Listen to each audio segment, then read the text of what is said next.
Сәлем қыздар, бүгін біз сіздермен эскимо орео жасайтын боламыз. Өте дәмді әрі десерт әрі мороженое ретінде дайындасаңыз болады.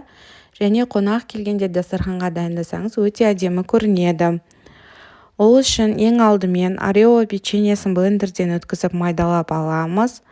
Творожный сырға аздап сахарная пудра қосып, миксермен араластырып аламыз. Одан соң екі ингредиентті біріктіреміз.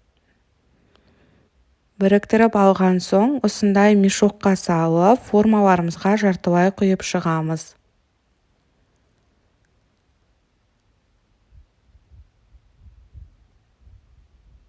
Ортасына тағы да орео печеньесін бөліп саламыз. Бетіне қайтадан салмамызды салып шығамыз.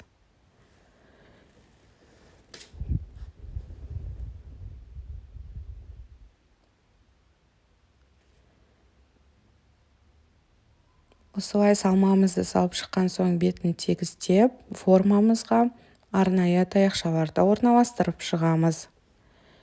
Холодильникке қатқанша қоямыз. Қатқан соң ерітілген шоколадқа батырып, тағы да қатырып аламыз.